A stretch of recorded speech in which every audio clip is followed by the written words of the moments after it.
Mas eu vou te falar que é uma aula muito difícil de preparar e eu vou falar alguns motivos aqui para vocês.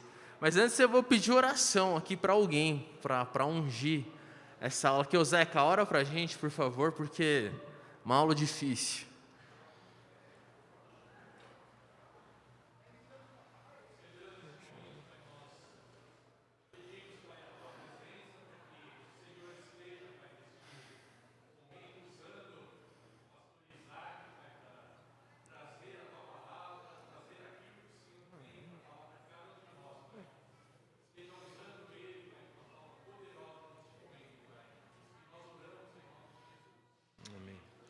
Obrigado, Zeca. A gente está falando um pouquinho, refletindo um pouquinho sobre trabalho, né? O que para nós orientais, principalmente no nosso contexto, que é de pessoas que migraram para o Brasil para tentar uma vida nova, nós temos um relacionamento com o trabalho um pouquinho bem distoante, talvez, de como o trabalho é tratado na Bíblia, né? Porque a gente trabalha, assim, os nossos pais trabalharam por sobrevivência.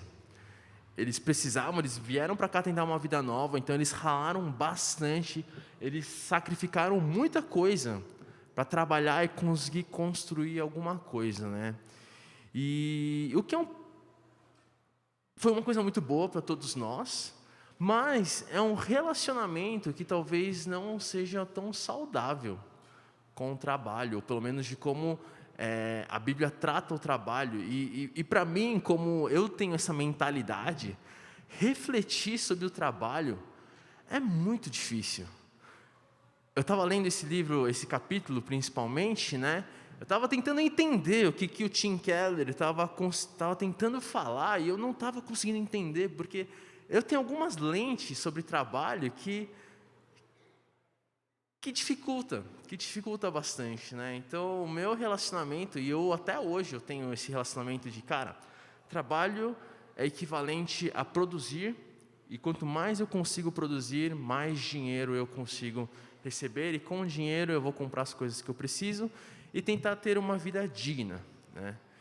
E eu acho muito engraçado, porque eu cresci com o Léo, e o Léo, ele acha o trabalho muito penoso, assim. O sonho dele é falar assim, cara, eu quero ter um trabalho assim.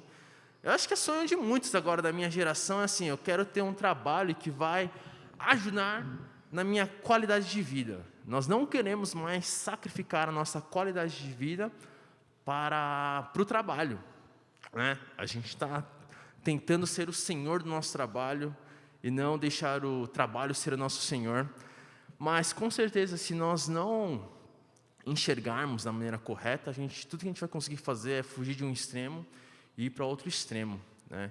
E eu acho que essas aulas vão nos ajudar a refletir um pouquinho sobre o que é trabalhar e como a gente pode, talvez, mudar um pouco a nossa mentalidade e a maneira como nós nos relacionamos com o nosso trabalho, tá? Tudo isso que eu estou falando para vocês é extremamente difícil para mim entender. Então, para colocar na prática, assim, eu tentei fazer alguns exercícios comigo mesmo, né? Assim, disso tudo que eu vou falar, como eu posso transformar isso em prática, né? E eu anotei algumas coisinhas, eu anotei alguns pensamentos que eu preciso combater dentro do meu ser, né? E é isso. E eu queria começar falando com vocês. Acho que a Susan falou semana passada sobre a dignidade no trabalho, né? Como o trabalho ele gera dignidade em todos nós.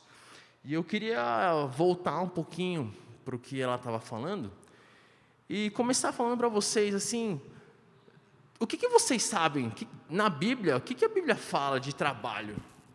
Alguém tem alguma ideia?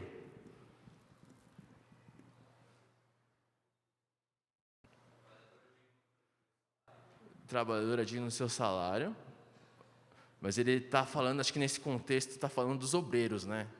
Assim, o pastor é digno do seu salário, então eu posso pegar o meu salário sem peso na consciência, então, né? Que mais vocês acham que a Bíblia fala sobre trabalho?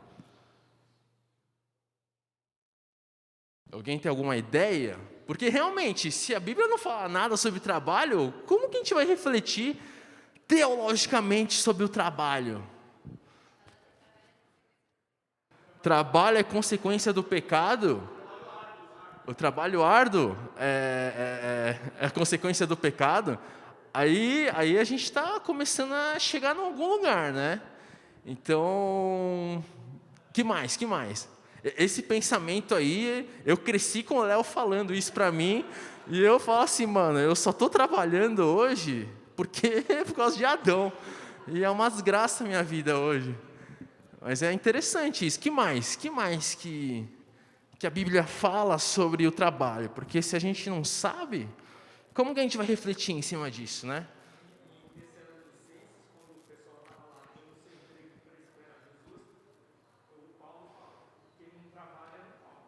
Exato. Então, o livro de Tessalonicenses, ele foi escrito para... O livro não é uma carta, né? Foi escrito para combater algumas heresias. E uma delas era assim, cara, Jesus vai voltar a qualquer momento. Então, nem precisa mais trabalhar, meus irmãos. Fica aí de boa. Uma hora Jesus vem, arrebata todo mundo aí. E a gente não precisa mais trabalhar. E é isso. O que... Quando a gente para pensar, talvez, numa lógica não muito pensada, né? Mas uma lógica reativa, faz sentido, né?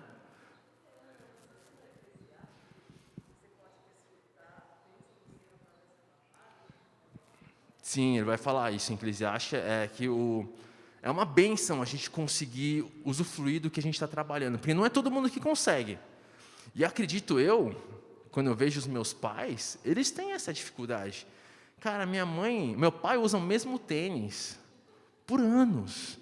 Tá arrebentado o negócio. Daí eu falo, pá, vamos comprar tênis novo. Ele, não, muito caro. Eu falei, pai, você gasta tanto dinheiro comigo. Por que você não... Se fosse para mim, você ia comprar com certeza. Mas por que para você é tão difícil, né? Então, realmente, é uma bênção. É uma bênção. Que mais? Que mais vocês acham que a Bíblia fala sobre o trabalho?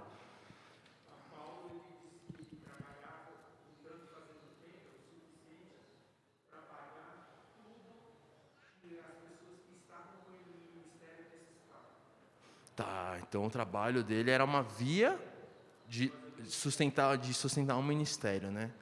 Tá bom, interessante. Alguém mais quer falar alguma coisa do que lembra da Bíblia? Que mais?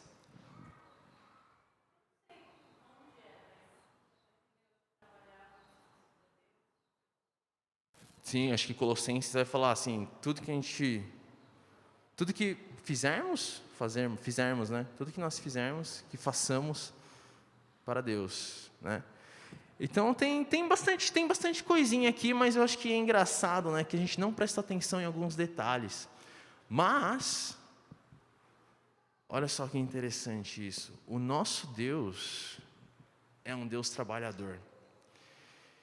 E se a gente não para refletir nisso, a gente vai pegar esses conceitos, e são conceitos muito nobres, né? Mas são conceitos que talvez não nos fazem entender um pouquinho melhor quem Deus é. E aí é engraçado, porque quando nós entendemos um pouquinho quem Deus é, por nós sermos imagem e semelhança dEle, nós entendemos um pouquinho melhor quem nós somos. E quando entendemos melhor quem nós somos, nós pensamos e agimos de maneira diferente, né? Então, olha só que interessante. Cara, Deus é um Deus trabalhador. Se vocês pegarem algumas mitologias, né, de como que o mundo foi criado, normalmente ele foi criado como? Teve uma guerra lá entre os deuses, aconteceu alguma coisa e os humanos foram criados e a terra foi criada e as coisas foram criadas, e normalmente, em outros contextos, a criação ela é consequência de alguma coisa catastrófica, tá? Só que em Gênesis vai falar uma coisa muito diferente, que vai revelar um caráter muito diferente para a gente de quem Deus é. Porque o nosso Deus é o único Deus que Ele vai trabalhar para a criação. É muito engraçado no porquê que a gente pensa, né? Por que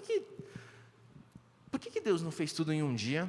Por que Deus não fez tudo de uma vez? Por que a Bíblia descreve de uma maneira tão bonita como Deus fez a criação, né?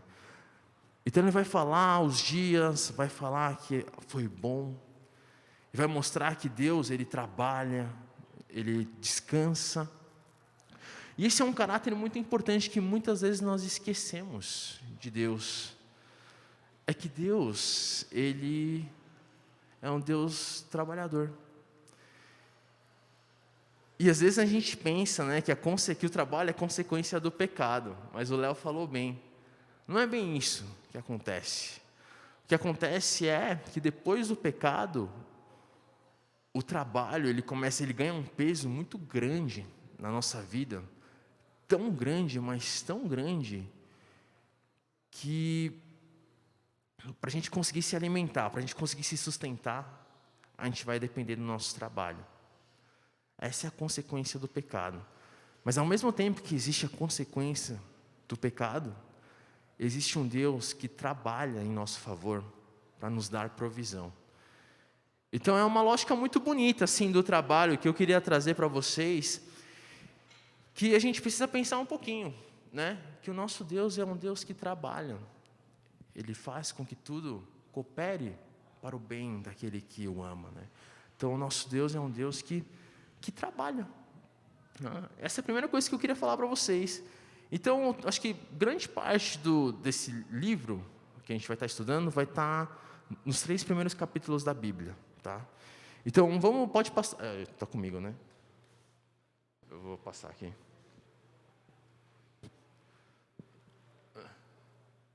Então, eu vou ler aqui Gênesis 1, 28 para vocês.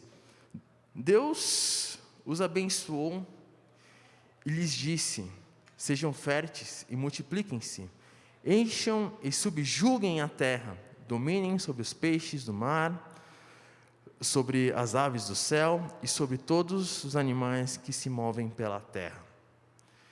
Então é muito curioso que na criação, quando Deus ele cria o homem, ele vai falar coisas diferentes para o homem, que é diferente para todo o resto da criação, né? Então, para os animais, normalmente eles vão falar. Vai falar isso aqui, ó. Vai falar assim, cara, cubra a terra, que encha o mar, que encha o céu dos animais, que encha a terra dos animais, mas não vai dar a segunda parte para os animais, porque os animais eles não são imagem e semelhança de Deus. Então, eles não têm o papel, a responsabilidade que o homem tem. E isso é muito curioso, porque a diferença do homem e do resto do animal é que Deus vai falar assim: meus queridos, encham a terra e subjuguem a terra, dominem sobre tudo isso aí que eu criei. Vocês vão me ajudar com a criação. Tá? E o trabalho do homem ele acontece antes da queda. E isso é muito interessante. E não é só um trabalho qualquer. Tem vários tipos de trabalho que acontece antes da queda. Tem um trabalho braçal, que é a gente cultivar a terra. Cara, eu lembro de ter ido para Piaí. Teve uma enchente muito grande, né? Que ano que era? Vocês lembram? Então foi um ano que teve choveu muito, estourou um rio lá, aconteceu alguma coisa com o rio e teve algumas enchentes muito graves lá e a gente foi tirar a terra das casas. E cara, eu sou um cara malhado, dá para ver assim, que sou um cara malhado assim, mas eu fui tirar lá com a enxada e com a pá, tirando a terra da casa, era muito penoso. E cara, trabalhar com jardinagem, trabalhar com coisas, é muito pesado, mas já existia lá atrás. E não só isso, também existia um exercício, um trabalho mental do homem, que era nomear toda a criação. Então ele deu o nome de todos os animais. Então o trabalho estava lá. E a pergunta é, quantos de vocês, pode ser honesto nessa hora, tá? Quantos de vocês achavam que iam morrer e ia ficar de boa lá no céu? Pode levantar a mão, levanta bem levantado aí, deixa eu ver. Mó galera, né, acha que a gente vai morrer, vai para a eternidade e vai ficar mó de boinha, cantando hinos e louvores o dia inteiro para Deus, e é assim. E eu tenho uma pergunta honesta para vocês aqui, tá bom? Se o pecado não tivesse acontecido, um exercício mental agora, se o pecado não tivesse acontecido, se Eva não tivesse dado bola para a serpente, vocês acham que a gente já está vivendo no mato até hoje? É uma pergunta honesta, né? Vocês acham que a gente está peladinho, vivendo no mato? Pelado talvez sim, mas vivendo no mato. E aí, o que vocês acham? Kátia, você falou que acha que não, né? Por que você acha que não, Kátia?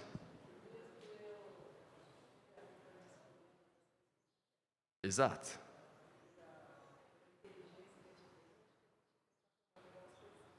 A gente vai tentando arrumando as coisinhas, e as coisinhas vão ficando melhor. Aham. Exato. Então isso já cai por terra. Achar que a gente vai ficar de boa, a gente não vai precisar fazer absolutamente nada na eternidade, já caiu por terra. Porque antes mesmo do pecado, a gente trabalhava. E a pergunta é: como que o ser humano trabalha? E por que que o ser humano trabalha? Se tudo estava perfeito, por que era exigido um trabalho do ser humano? Perguntas boas, né? Perguntas que eu também não sei responder. Mas eu sei de uma coisa. Eu sei que quando Deus criou tudo, realmente estava perfeito. Mas eu acho que o potencial da criação ainda não estava 100%. E aí que entra o ser humano. E aí que entra a imagem e semelhança de Deus.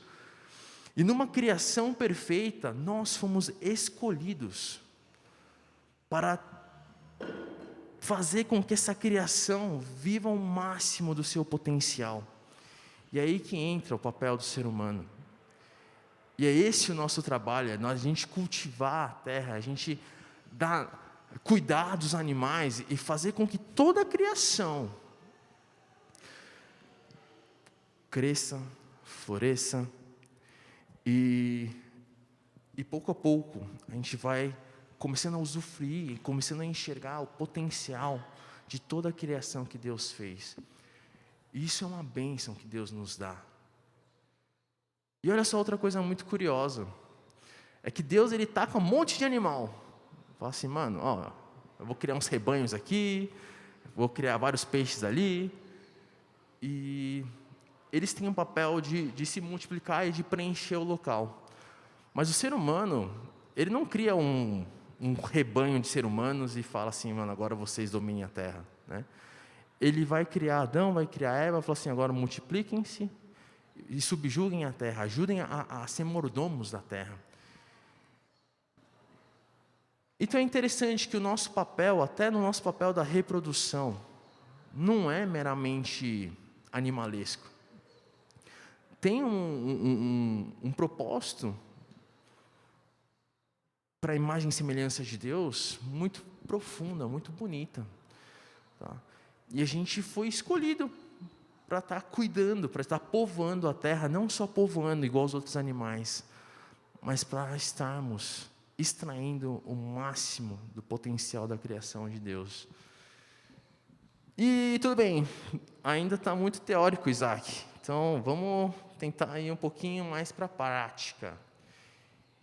Então nós temos essa responsabilidade, nós carregamos essa cultura de Deus para estar cuidando da criação de Deus.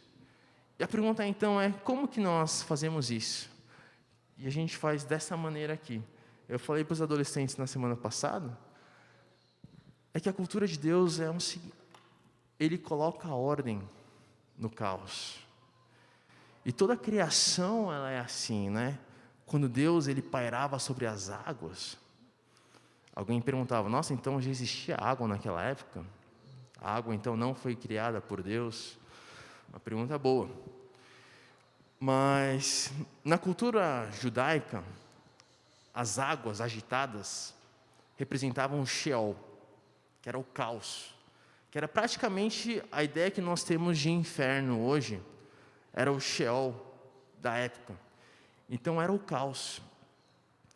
E o que Deus faz, quando Ele cria, Ele vai separando as coisas, Ele vai dando ordem, Ele vai dando forma para aquilo que não tinha forma. Ele vai dando ordem para aquilo que não tinha ordem. Deus, Ele vai colocando ordem no caos. E esse é o nosso papel. E toda vez que a gente vai arar, assim, vocês já foram para alguma vinícola? Alguém já foi para alguma vinícola? Alguém já viu uma ikebana? Alguém já viu esse arranjo? As flores, elas não crescem desse jeito, né? Assim como na vinícola, as plantas, se o homem ele não faz bonitinho, ele é um caos, ele vai crescendo de qualquer jeito, vai virando de qualquer jeito, e a produção de vinhos fica, se não for organizado, se não for de uma maneira pensada, ela vai crescer de qualquer jeito e não vai dar tantos bons frutos como uma vinícola organizada dá, né? Então, eu acho que é muito interessante pensar que a nossa cultura, o que nós fazemos com o nosso trabalho, nós cooperamos a trazer ordem para esse caos. Então, o Zeca, por exemplo, e a Cris, que são empreendedores, e tem um X funcionários, eles precisam entender que funcionário, assim, a vida de um funcionário é um caos. Acho que, cara, é um caos total. E quando a gente consegue oferecer um salário para ele comprar o alimento, quando você consegue fornecer um salário para ele cuidar da família dele, pagar a escola dele, nós estamos cooperando para trazer ordem para o caos da vida da pessoa. E não só isso, quando nós pagamos pelo nosso alimento, nós estamos cooperando, né? Ajudando os fazendeiros a cultivarem a terra, a produzirem alimento para todos nós. Então, não é que o sistema é sim corrupto, tá?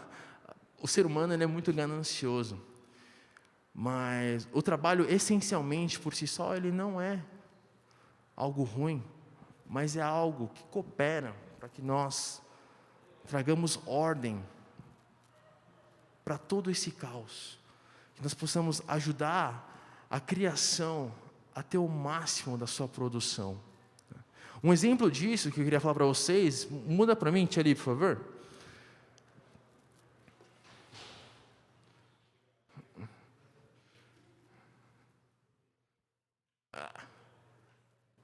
É isso aqui, ó. Esse é o nosso papel, tá? O que o Tim Keller ele vai falar o seguinte: temos de ser jardineiros que adotam uma postura ativa em suas tarefas. Jardineiros não deixam a terra como a encontram. Eles a retrabalham para torná-las mais frutífera, para extrair os potenciais de crescimento e desenvolvimento do solo. Os jardineiros escavam o solo e trabalham nele com um objetivo em mente: dispor a matéria-prima do jardim de modo que produz alimento, flores e beleza. E esse é o padrão para todo e qualquer trabalho. Ele é criativo e assertivo. Dedica-se a trabalhar a matéria-prima da criação de Deus de tal forma que ajude o mundo em geral e as pessoas em particular a crescer e florescer. E o exemplo que eu queria dar está no próximo slide. Eu esqueci desse slide aqui. É isso aqui que a gente tem bastante contato, que é o molho de tomate que a gente compra de Apiaí. Eu lembro de várias conversas com o Paulo, e o Paulo ele falava muito para a gente, né? Falou assim, o Paulo ele gostava muito de pensar. Acho que o Paulo é um cara que ele exercita bem essa cultura de transformar, de trazer ordem para o caos, né? Então eu lembro que antes de ter esse molho de tomate, o Paulo ficava pensando assim, gente, olha só, a Piaí é uma grande produtora de tomate. Só que o tomate, ele é sazonal. Tem horas que dá mais, tem horas que dá menos. Quando dá mais, o tomate perde o seu valor. E quando dá menos, as pessoas não conseguem produzir direito. E como que elas se sustentam, né? Então, Paulo, lembra que ele pensou, não, vamos ensiná-los a fazer tomate seco e a vender tomate seco. Eu lembro que na época, até os pais do Honda, eles doaram um forno industrial bem da hora, assim, e eles fizeram alguns testes, mas eu acho que não foi para frente. Mas depois surgiu o molho de tomate, onde toda vez que a plantação é excessiva, em vez de eles deixarem o tomate estragar, o que eles fazem? Eles fazem molho de tomate. E agora o molho de tomate eles conseguem vender durante o ano inteiro. Não é algo só que ele faz. Então passou de uma coisa sazonal para algo que pode ser vendido o ano inteiro, pode estar gerando renda o ano inteiro, pode estar trazendo ordem para o caos de uma família o ano inteiro, né? Então esse é o trabalho. Só que a pergunta que fica, tudo isso é um estudo de caso muito bonito, que talvez é um pouco afastado de nós, né? A pergunta que fica no final e a nossa reflexão é: como podemos levar a cultura de Deus para o nosso trabalho? Eu tenho alguns testemunhos para falar, assim. Eu trabalhei com o Daniel por um tempo. E eu acho que as pessoas já sabem, né, que o Daniel, ele é um missionário vestido de empreendedor, porque eu acho que ele está mais preocupado em pregar o evangelho do que ganhar dinheiro.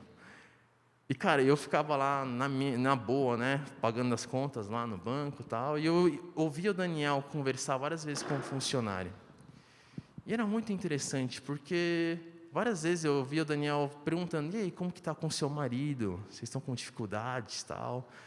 E o funcionário se abria, o funcionário chorava, o funcionário,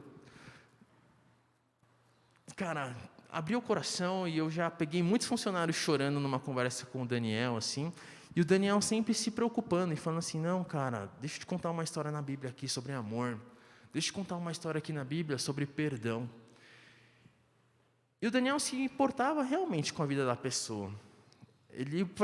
Para ele, eu acho que o funcionário não era só mais uma pessoa qualquer, só mais uma mão de obra, ou só mais alguém que vai gerar caixa para ele.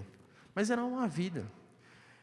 E o tempo todo ele estava se preocupando em trazer ordem para o caos da vida da pessoa, né? Então, quando funcionários brigavam, eles sentavam os dois juntos, contavam uma historinha de perdão. E o tempo todo ele tentava trazer ordem para o caos que estava a vida das pessoas. E eu acho que muitos de nós temos a capacidade de fazer isso, né? Infelizmente, eu cresci na igreja, dando muita ênfase na igreja. Então, todos os meus finais de semana eram na igreja. Eu não fiz nenhum amigo na SPM, que eu falo até hoje. Foram 4 anos da minha vida e eu não investi em absolutamente ninguém. É culpa da igreja? Eu acho que não. Mas eu acho que era uma maturidade que eu não tinha muito bem construída dentro de mim. Mas a gente tem esse poder de se relacionar com as pessoas com quem trabalhamos. A gente pode enxergá-las não como o colega chato de trabalho, mas a gente pode enxergar como uma vida, como uma criação de Deus que precisa de ordem para o caos da pessoa também. Às vezes a gente está tão preocupado em evangelizar, em só fazer a pessoa fazer a oração do em nome de Jesus Cristo eu aceito, que a gente esquece que lá tem uma vida totalmente bagunçada. E eu acho que através do nosso trabalho, porque chamar alguém para ir jantar na sua casa, você se relacionar com alguém é trabalho. Mas através dessas coisas a gente tem um potencial muito grande de trazer a ordem para o caos da vida das pessoas, né? E eu acho que essa é a dignidade do trabalho. Esse é o cultivo do trabalho, é a gente ir podando, que nem o Tim Keller falou, podando a criação, para a criação ser o máximo de si mesmo. Eu entendo que a gente tem uma preocupação muito grande com o sustento, com o dinheiro. Tá? E aí que entra uma coisa muito importante, que enquanto nós trabalhamos para estar tirando o máximo do potencial da criação, Deus, Ele também está trabalhando para cuidar de nós, para cuidar das nossas vidas, para suprir de tudo aquilo que nós precisamos. Então a gente não precisa ficar tão preocupado só com o dinheiro. Isso nos dá liberdade para pensar em outras coisas, para pensar em como trazer ordem para as pessoas que estão precisando. Então eu acho que essa era a aula de hoje, é que o trabalho é um cultivo. É o que o Tim Keller falou. Nós somos um jardineiro que vai podando as plantas, vai arrumando, vai organizando para o jardim ter o máximo no seu potencial. Então, acho que é isso que eu queria falar, meus queridos. Sim, um último testemunho, assim, e a gente já acaba. Há 8 anos atrás, a gente começou a célula dos adolescentes lá na minha casa, né? Eu acho que um dos motivos que eu falei, putz, mano, acho que é importante isso, foi que eu via os moleques jogados por aí, cada um num canto separado, e falei, meu, se a gente não fazer nada... assim, essa igreja sempre foi muito focada em crianças, e uma vez que vira adolescente, ele meio que se perde por aí, assim, e seja o que Deus quiser, né? E eu olhei para aquilo e falei assim, cara, eu acho que a gente precisa tentar organizar alguma coisa para eles. E eu acho que foi, talvez lá, foi um grande passo para o meu chamado de virar pastor. Foi onde eu falei, nossa, se a gente deixa, se a igreja deixar os adolescentes soltos, vai chegar uma hora que o caos vai ser tão grande na vida deles que eles não vão ter estrutura para nada. Então, eu tive a brilhante ideia de chamá-los para minha casa. Eles tinham uns 11 anos. Eu chamei 7 deles para minha casa. E, assim, era um caos na minha casa. Ia os 7 para o supermercado fazer compras. Daí, para eles, era tipo uma aventura, assim. Eu falava, você vai pegar o macarrão, você vai pegar 500 gramas de linguiça defumada, não a linguiça crua, tá? Daí você tinha que falar tudo exatamente o que precisava ser feito. E eles iam fazendo, e eles iam cumprindo as metas, assim, né? E a gente voltava lá em casa, cozinhava, assim, e no final ficava uma bagunça, tipo, lava prato. Ah, não, tio, por que eu? Daí quando lavava tudo mal lavado, assim, e você tinha que refazer o trabalho. E ontem a gente comemorou 8 anos de célula e foram 40 adolescentes para lá. Então, que começou em 7, se tornou 40. E eu fico pensando, nossa, isso foi um fruto do trabalho que eu quis ter lá. E hoje eles têm uma amizade, assim, que eu acho que talvez se a gente não tivesse se preocupado em trabalhar com eles, ia ser um caos. Não ia refletir Deus na vida deles como reflete hoje. Claro que tem muita coisa que a gente ainda precisa trabalhar. Mas eu acho que trabalho é isso. É a gente cultivar as relações, cultivar a produção de uma maneira que reflita a glória de Deus, né? E a gente tem muitas formas de fazer isso, mas talvez a que tem mais potencial e a gente mais deixa de lado é se relacionar verdadeiramente com as pessoas com quem nós trabalhamos, né? Isso vai exigir chamar para casa para jantar, sair para comer e se importar. Se importar cansa. Vira e mexe os adolescentes, eu estou conversando com a Lá, assim, né? Estou jogando um joguinho com a Lá. Os adolescentes entram na conversa, assim, que no Discord qualquer um pode entrar. Entra na conversa e começa a falar, nossa, passou isso comigo, tal. Ai, meu Deus, tá difícil aqui. E a gente vai lá e vai ouvindo. E a gente queria só ficar jogando, mas no final a gente acaba passando tempo com os adolescentes, assim. E dá trabalho. Mas eu acho que é um trabalho muito digno. E é um trabalho que ajuda a criação a viver o máximo do seu potencial. Tá bom? Então, acho que é isso que eu tinha para compartilhar com vocês. Trabalho como cultivo. Então, lembre-se que nós somos os jardineiros que podam, que muda de lugar para ficar mais bonitinho, para crescer mais, para estar mais exposto ao sol. E esse é o nosso trabalho como profissional. Tá bom? Também como profissional, não só ganhar dinheiro. Vou orar, então. Pai querido, a gente agradece por esse momento, a gente agradece pelo Teu amor. E a gente pede, Pai, para que nós possamos viver essa cultura de trazer ordem para o caos desse mundo. Acho que o pecado, ele afetou muitas coisas, ele destruiu muitas coisas. E eu sei que o Senhor conta conosco, Pai. para trazer esperança, para trazer alegria, para trazer amor para esse mundo que não tem nada, para esse mundo que é um caos, Deus. Eu peço para que o Senhor nos dê coragem, eu peço para que o Senhor nos dê altruísmo, Pai, tira o nosso egoísmo de querer gastar todo o nosso tempo com nós mesmos, e que nós possamos levar essa luz de quem o Senhor é para as pessoas, Deus, porque tudo que o Senhor promete é quem o Senhor é, e o Senhor nos prometeu tantas coisas, Pai, e a gente agradece, porque assim como nós trabalhamos, o Senhor trabalha com um sorriso no rosto para nos sustentar, Deus, que nós possamos viver nessa confiança. É isso que eu te peço e agradeço, em nome de Jesus Cristo, amém. Então o desafio é o seguinte, chama alguém para almoçar, chama alguém para sair, pode ser, não precisa ser no trabalho, tá? Mas se for no trabalho eu acho que é legal, pergunta como está o seu colega de trabalho, assim, pergunta, putz, cara, sua esposa estava doente, como que ela está? Se preocupe, vamos viver essa função de levar a ordem para a vida das pessoas, tá bom? Muito obrigado, gente. Alguém quer falar alguma coisa, alguma dúvida? Se vocês quiserem orar um pelo outro também, fiquem à vontade.